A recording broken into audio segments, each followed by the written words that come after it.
ये 13 जून और उसके बाद की तस्वीरें हैं। ईरान ने इजराइल पर इतनी मिसाइल बरसाई कि दुनिया में मिसाइल अटैक का हर रिकॉर्ड टूट गया। क्या तेल अवीव, क्या हैफा और क्या इजराइल का डिफेंस सिस्टम। ईरान की मिसाइलों ने इजराइल के हर कवच को भेदा और बता दिया कि जब उसकी मिसाइल फायर होती है तो उन्हें रोकना ना तो इजराइल के बस की बात है और ना अमेरिका के। और अब यह खबर आई है कि इजराइल को बचाने के चक्कर में ट्रंप ने अपना हाथ जला लिया है। रिपोर्ट है कि इजराइल को ईरान से बचाने के लिए अमेरिका ने जब अपना सबसे बेहतरीन मिसाइल डिफेंस सिस्टम थाड एक्टिव किया तो ईरान की मिसाइलों को रोकने में थाड का 20% मिसाइल स्टॉक खत्म हो गया। यानी अमेरिका ने जिस मिसाइल डिफेंस सिस्टम को रूस और चीन से बचने के लिए तैयार किया, उसकी 20% मिसाइल तो सिर्फ ईरान को रोकने में इस्तेमाल करनी पड़ी। नेतन्याहू की दरखास्त पर डोनाल्ड ट्रंप ने एक नहीं बल्कि दो थाड मिसाइल डिफेंस सिस्टम इजराइल में तैनात किए हैं और इनका इस्तेमाल उन 12 दिनों में जमकर हुआ जब ईरान और इजराइल के युद्ध को दुनिया ने तीसरे विश्व युद्ध की शुरुआत के तौर पर महसूस किया।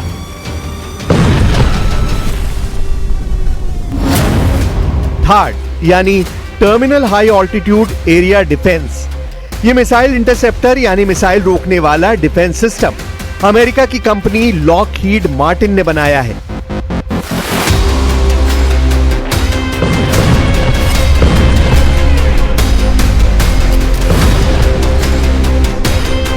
अमेरिका के रक्षा मंत्रालय यानी पेंटागन से थाड को लेकर कुछ सवाल पूछे गए हैं जिससे न सिर्फ इजराइल बल्कि अमेरिका के पूरे डिफेंस सिस्टम की पोल खुलती हुई नजर आ रही है, क्योंकि यह खबर अब वर्ल्ड हेडलाइन बनकर डोनाल्ड ट्रंप और बेंयामिन नेतन्याहू को परेशान कर रही है।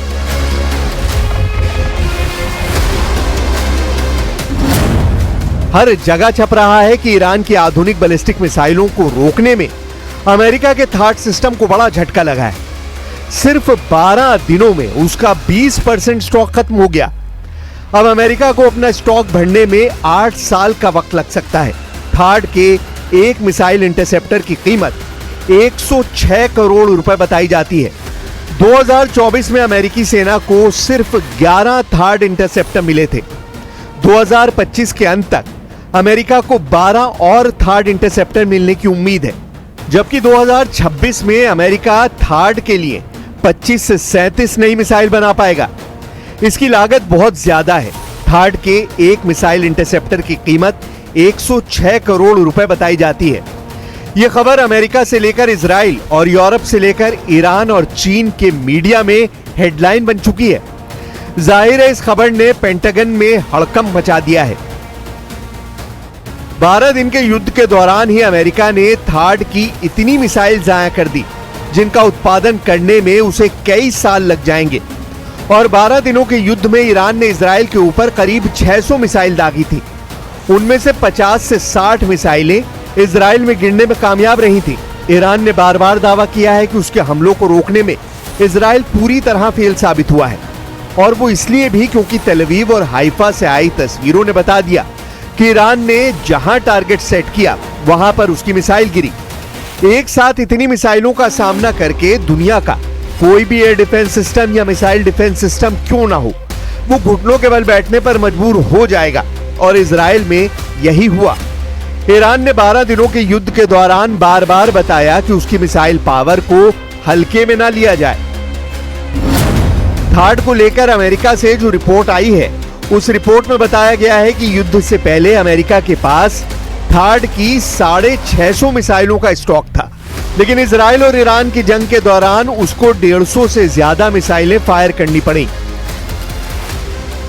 रिपोर्ट में यह भी बताया गया कि ईरान ने जब कतर में अमेरिका के मिलिट्री अड्डे पर मिसाइलें दागी तब अमेरिका को अपनी 30 पेट्रियट मिसाइलों को लॉन्च करना पड़ा ताकि वो ईरान के हमलों को नाकाम कर दे, लेकिन उनमें भी वो पूरी तरह कामयाब नहीं हो पाया।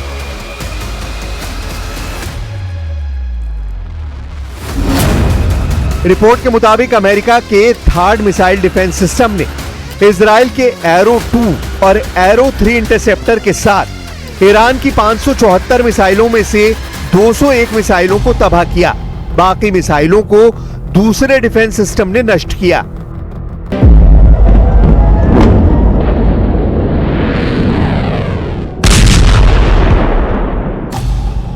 ईरान की मिसाइल पूरी तरह फेल नहीं हुई, इसकी गवाही तो तेल अवीव और हाइफा में हुई तबाही दे रही है।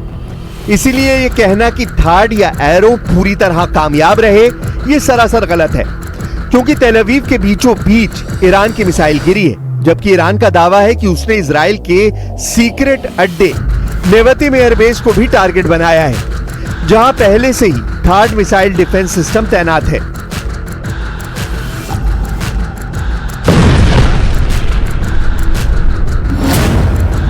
थाड 200 किलोमीटर की दूरी तक दुश्मन की किसी भी मिसाइल को मार सकता है। ये 150 किलोमीटर की ऊंचाई तक किसी भी मिसाइल को इंटरसेप्ट कर सकता है। अमेरिका के पास थाड की 7 बैटरियां हैं। एक बैटरी में 6 ट्रक माउंटेड लॉन्चर होते हैं। दुश्मन की मिसाइल को रोकने के लिए थाड सिस्टम के एक लॉन्चर से एक बार में 8 मिसाइल दागी जा सकती हैं, यानी पूरी बैटरी में कुल 48 इंटरसेप्टर मिसाइल होती हैं। इसे ऑपरेट करने के लिए 95 सैनिकों की जरूरत होती है।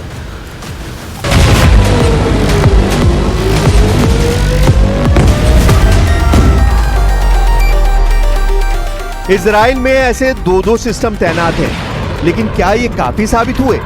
बिल्कुल नहीं।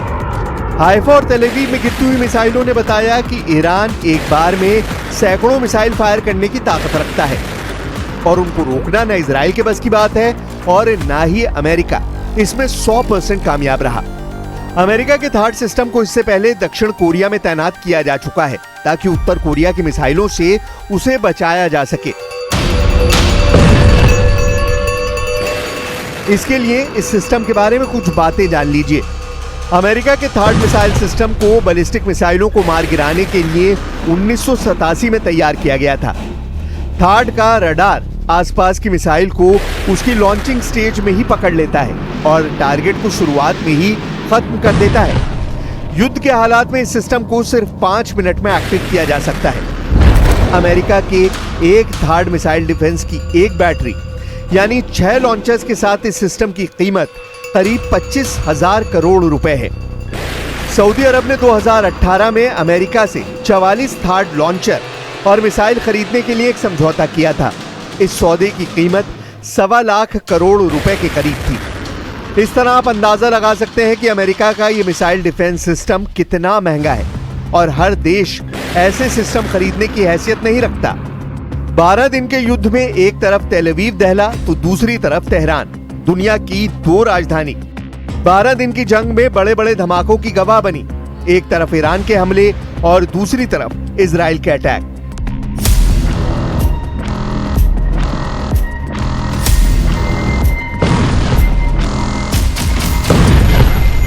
इजराइल में कहां धमाका होगा, कौन सी मिसाइल गिरने वाली है, इसे लेकर इजराइल का मिसाइल ट्रैकिंग रडार सिस्टम एक बड़े शून्य में चला गया, क्योंकि ईरान ने अपनी सबसे खतरनाक मिसाइलों से इजराइल को टारगेट किया। ईरान ने इजराइल पर अपनी जिन मिसाइलों का इस्तेमाल किया उसमें सबसे खतरनाक फत्ता-1 और खैबर शिकन मिसाइल शामिल है। इसमें कद्र और इमाद मिसाइल भी शामिल है। फत्ता हाइपरसोनिक मिसाइल की रेंज 1400 किलोमीटर है। खैबर शिकन मिसाइल की रेंज 1450 किलोमीटर है। कद्र मिसाइल की रेंज 2000 किलोमीटर तक है और इमाद की रेंज 1700 किलोमीटर है। इजराइल पर हुए हमलों में इन्हीं मिसाइलों ने सबसे ज्यादा तबाही मचाई। तेल अवीव से लेकर हाइफा और अशदोद से लेकर बीरशेबा और शेफाल जैसे छोटे शहरों पर अटैक बहुत तेजी से किए गए। अब सवाल उठ रहा है कि जिस तरह से ईरान और इजराइल के बीच तनाव फिर तेजी से बढ़ रहा है, क्या इजराइल पर फिर फटने जा रही हैं ईरान की मिसाइलें? क्या तेल अवीव और हाइफा में फिर इसी तरह होगा हमला? और क्या ईरान की मिसाइलों के आगे फिर ढह जाएगा इजराइल का डिफेंस सिस्टम?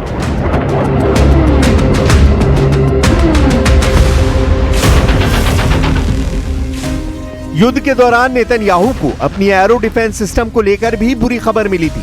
खबर ऐसी कि नेतन्याहू के पैरों तले जमीन खिसक गई।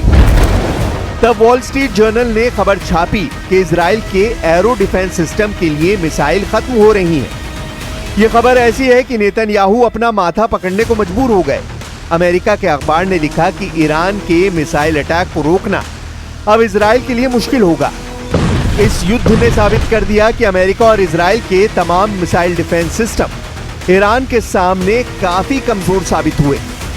नेतन्याहू के सामने बड़ा संकट है। अमेरिका की रिपोर्ट बता रही है कि नेतन्याहू और डोनाल्ड ट्रंप को फौरन बड़े कदम उठाने होंगे। खासतौर से एरो डिफेंस सिस्टम अब नेतन्याहू के लिए नाक का सवाल बन गया है। Arrow missile defence system Israel का अपना सिस्टम है। इसकी रेंज 2500 किलोमीटर है। यह अंतरिक्ष में जाकर भी दुश्मन की मिसाइल को रोक सकता है। यानी ईरान की कई मिसाइल अंतरिक्ष से वापस वायुमंडल या कहें कि इजराइल के आसमान में दाखिल भी नहीं हो पाती होंगी, क्योंकि एरो सिस्टम उन्हें पहले ही खत्म कर चुका होता है। इसी वजह से एरो को इजराइल का प्रीमियम मिसाइल डिफेंस सिस्टम कहा जाता है। ये ईरान की मिसाइल रोकने के लिए इजराइल का मल्टी लेयर डिफेंस सिस्टम का हिस्सा है। और जब तक नौबत डेविड स्लिंग या फिर आयरन डोम की आती है, उससे पहले ही एरो मिसाइल डिफेंस सिस्टम अपने टारगेट को अंतरिक्ष में खत्म कर चुका होता है। लेकिन एरो को लगातार इस्तेमाल करने से इजराइल की युद्ध वाली फैक्ट्री पर जबरदस्त दबाव पड़ा है, क्योंकि गोली से लेकर मिसाइल तक दुश्मन को खत्म करने वाले हर हथियार की एक कीमत होती है। एरो सिस्टम की एक मिसाइल की कीमत $30 लाख है, यानी करीब 26 करोड़ रुपए। और शुरुआती दिनों में ही इजराइल का एरो मिसाइल डिफेंस सिस्टम का बिल करीब 2600 करोड़ रुपए आ चुका था।